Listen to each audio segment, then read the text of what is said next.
Hello guys, সবাই কেমন আছেন? আশা করি সবাই ভালো আছেন। তো গাইস নিয়ে চলে আসলাম আপনাদের জন্য আরও একটি অসাধারণ গেমিং ভিডিও।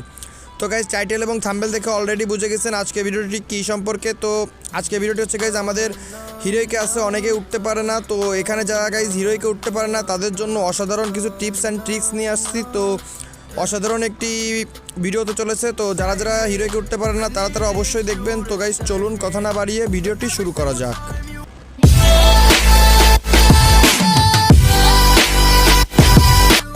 তো গাইজ এখানে ফার্স্ট যে বিষয়টি আসে সেটি হচ্ছে আমাদের ল্যান্ডিং। তো গাইজ আমাদের ল্যান্ডিংটা খুব ভালো হইতে হবে। তো এখানে আমরা এমন প্লেসে ল্যান্ডিং করব যেখানে কিন্তু গাইজ কোনো এনিমি থাকবে না। তো দেখো আমি কিন্তু পিকের এক সাইডে নামছি, তো এখানে কিন্তু কোনো এনিমি কখনোই নামে না, বেশি একটা নামে না।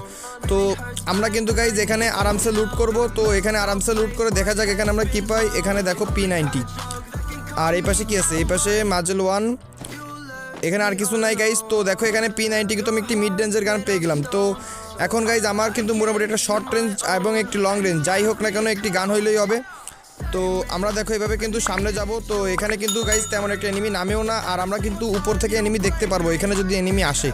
তো আমরা গাইজ এভাবেই কিন্তু লুট করবো। আবার অনেকেও আছে কিন্তু গাইজ জোনের বাইরে থেকে পুশ করে, তো জোনের বাইরে থেকে পুশ করলে গাইজ অনেকটাই ডিফিকাল্ট। তো এখানে কিন্তু গাইজ জোনের ভিতর থাকাই কিন্তু আরও অসাধারণ পুশ করা যায়। তো আজকে আমি গাইজ এইভাবেই পুশ করাটি দেখাবো। তো দেখো এইভাবে কিন্তু আমরা সামনের দিকে যাব। এখানে গাইজ সামনে একটি এল শেপ আছে, তো এখানে মাঝে মাঝে এনিমি থাকে কিন্তু বেশি একটা এনিমি থাকে না।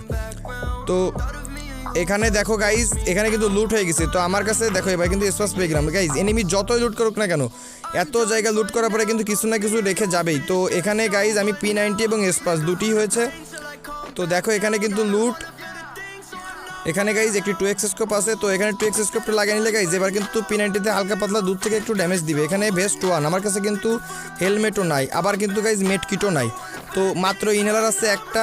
এখানে গাইজ সামনে আরও একটি জায়গায় লুট থাকে, সামান্য লুট। তো দেখা যাক ওইখানে কিছু পাই কিনা।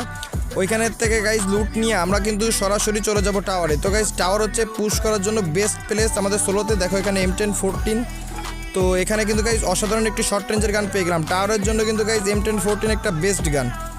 গাইজ এখানে আমরা যা লুট পেয়েছি এই নিয়েই টাওয়ার উঠে যাব, আমাদের আর কিছু লুট লাগবে না। তো দু একটা মেডকিট পাইলে ভালো হইতো। তো বেশি একটা দূরে যাওয়ার কোনো দরকার নাই, আমরা সবসময় বেশিরভাগ সময় কিন্তু এই টাওয়ারে আসবো, কারণ এই টাওয়ারে কিন্তু ফার্স্ট জোন সেকেন্ড জোন বেশিরভাগ সময় পাওয়া যায়। তো সরাসরি টাওয়ারে উঠতে কিন্তু হেডশট পড়ার সম্ভাবনা অনেক বেশি থাকে, কারণ টাওয়ারে অনেক সময় এনিমি থাকে। আর গাইজ তোমরা যে ভুলটা করো সেটা হচ্ছে ডাইরেক্ট টাওয়ারে উঠে যাও। তো এখানে আগে উঠতে হবে, আর এই ফাঁকাতে দেখতে হবে যে এখানে কি এনিমি আসে নাকি।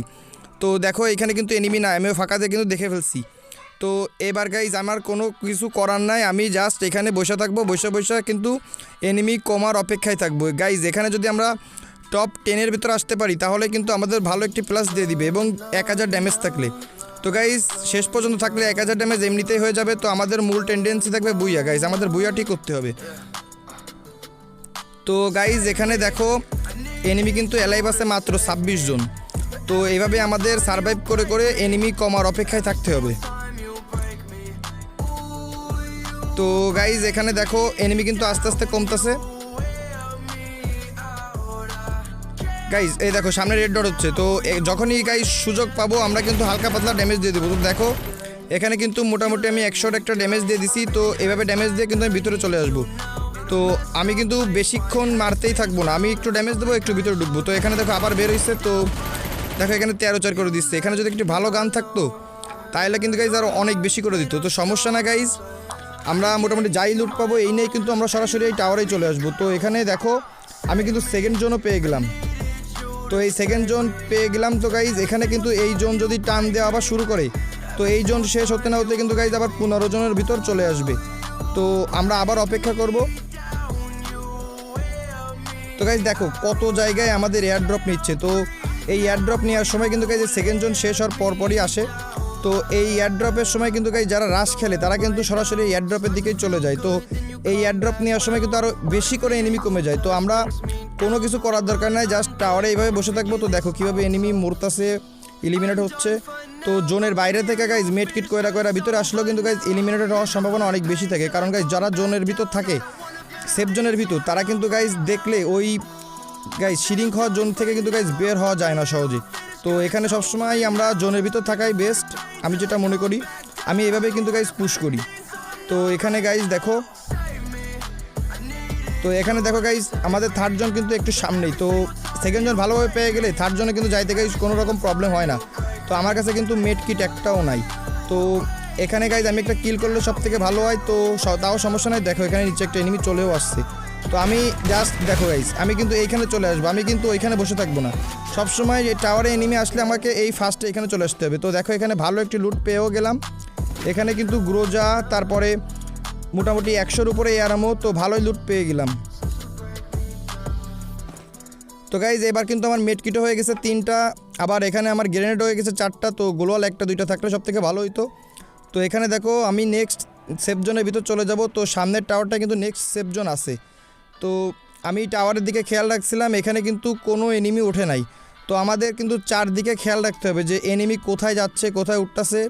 তো এখানে গাইজ আবার উঠবো, এখানে দেখো এনিমি অ্যালাইভ আছে মাত্র 10 জন।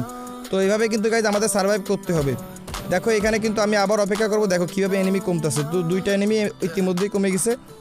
এখন গাইজ জোন কিন্তু ছোটো, এখন কিন্তু এনিমি অনেক মরবে। তো এখানে কিন্তু গাইজ আমি শেষ পর্যন্ত অপেক্ষা করব, যখনই মাত্র জোন সিরিং হওয়ার মাত্র 10 সেকেন্ড বাকি থাকবে তখনই কিন্তু গাইজ আমি নেক্সট সেফ জোনের ভিতর চলে যাব। গাইজ অনেকেই আছে যারা হিরোইকে উঠতে চায় কিন্তু ভালো কিল করতে চায়, আবার কিন্তু ভালো সার্ভাইভও করতে চায়, তেমন কিন্তু হয় না গাইজ। হয় সার্ভাইভ করতে হবে, তা নাহলে গাইজ কিল করতে হবে। তো আমি যদি সার্ভাইভ করে এইভাবে যদি খেলি তাহলে কিন্তু গাইজ আমাদের অনায়াসেই কিল চলে আসবে। আর গাইজ বুইয়া আসলে কিন্তু আমাদের কিল রেট কিন্তু অনেক বেড়ে যাবে। তো গাইজ এবার দেখো জোন কিন্তু সিরিং করা শুরু করছে, আমি চলেও যাচ্ছি। তো এইভাবে আস্তে আস্তে আমার নেক্সট সেফ জোনের ভিতর চলে যেতে হবে। তো এখানে দেখো আমি কিন্তু জোনের একটু পাশ দিয়ে যাব, একদম খুবই দূর তো যাবো না। এখানে দেখো একটু জোনটা আবার আমার কাছে আসুক, তারপর আবার সামনে যাব। তো এখানে দেখো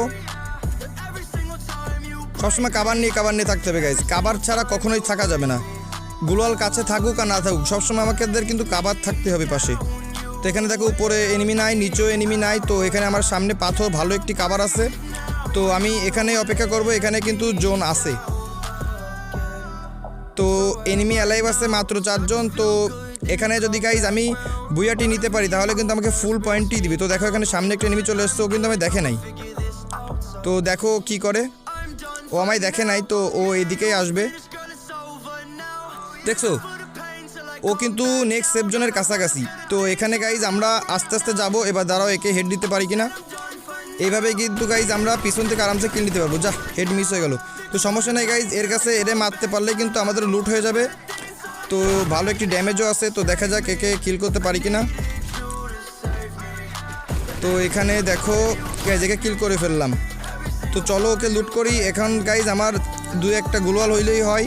তো এর কাছে কি গ্লোয়াল আছে, এবার এখান থেকে জোন সিং, হ্যাঁ গ্লোয়াল আছে। তো এইভাবে গাইজ আমরা সামনের দিকে যাব। তো দেখো অ্যালাইভ আছে মাত্র 3 জন। তো গাইজ এখন কিন্তু গাইজ আমরা আর ফাইট করব না, ওরা দুজন ফাইট করবে, পরে যে ড্যামেজ থাকবে তাকে মেরে কিন্তু গাইজ আমরা বুয়াটি নিব। তো এখানে দেখা যাক, আমি কিন্তু গাইজ এখানে অপেক্ষা করব। ও দেখো সামনে দিয়ে একটা আসতেছে, তো একে ভালো একটা ড্যামেজ দিয়ে রাখলাম। আমার কিন্তু গাইজ মোটামুটি 300-400-র উপরে ড্যামেজ হয়ে গেছে। তো দেখো এখানে একটা আছে, তো আমি সেফ জোনের ভিতরে আসছি। এখানে 3টা গ্রেনেড মারবো ওকে। গাইজ ওর জন্য একটা গ্রেনেড রাইখা দেবো, কারণ গাইজ ও যখনই জোন থেকে বের হবে তখনই কিন্তু এই গ্রেনেডটা মারবো। তো অনায়াসেই মরবে ও, দেখো। তো আমার এখন অপেক্ষা গাইজ ওদের দুজনের মধ্যে একটা মারামারি লাগিয়ে দেয়া। গাইজ এখানে কিন্তু নেক্সট সেফ জোন সিরিং করা শুরু করছে। তো আমার কাছে যে গ্রেনেডটি আছে এটা আমি মেরে দিলাম। তো দেখো এবার কিন্তু সামনেও যাইতে পারবে না, পিছনেও যাইতে পারবে না। তো আমরা কিন্তু গাইজ সবসময় কিন্তু উঁচু প্লেসে থাকতে হবে, উঁচু প্লেসে থাকলে কিন্তু আমাদের বেনিফিট বেশি। তো এখানে দেখো এবার কিন্তু গাইজ আমার অপেক্ষা শুধু ওদের মধ্যে একটা ফাইট হবে, আর আমি কিন্তু শেষ পর্যন্ত একটাকে মেরে দিয়ে, যার ড্যামেজ দেওয়া থাকবে একে মেরে দিয়ে কিন্তু গাইজ আমি বুয়াটি নিয়ে নিব। তো দেখো এখানে কিন্তু ওকে মেরে দিছে। তো এখন একটাই এনিমি আছে, তো এটাকে মেরে কিন্তু আমি আরামসে বুয়া নিয়ে নিতে পারবো। তো দেখো এখানে কিন্তু গাইজ খুবই সহজে আমরা বুয়াটি নিয়ে নিলাম। তো এইভাবেই কিন্তু গাইজ আমাদের সার্ভাইভ করে শেষ পর্যন্ত ফাইটের অপেক্ষায় থাকতে হবে। আর গাইজ হিরোইকে আসতে গেলে 1000 ড্যামেজ, 1-2টা কিল বা 2-3টা কিল করলেই কিন্তু হয়ে যাবে। তো 2-3টা কিল করলে কিন্তু আমাদের ফুল পয়েন্ট সেটি কিন্তু আমাদের দিয়ে দিবে। তো আমরা যাই হোক একটি শর্ট রেঞ্জ, লং রেঞ্জ এই 2টা নিয়েই আমরা সবসময় টাওয়ারে উঠে যাব। দেখো আমাদের কিন্তু 21+ দিয়েছে। গাইজ এই ছিল আজকে ভিডিও, আশা করি ভিডিওটি ভালো লেগেছে। ভিডিওটি ভালো লাগলে ভিডিওটিতে একটি লাইক এবং কমেন্ট করতে ভুলবেন না। আর গাইজ যারা চ্যানেলটিতে নতুন অবশ্যই চ্যানেলটিতে সাবস্ক্রাইব করে অল বাটনটি প্রেস করে দিবেন। তো দেখা হচ্ছে অন্য কোনো নেক্সট ভিডিওতে। তো টিল দেন আল্লাহ হাফেজ গাইজ, বাই।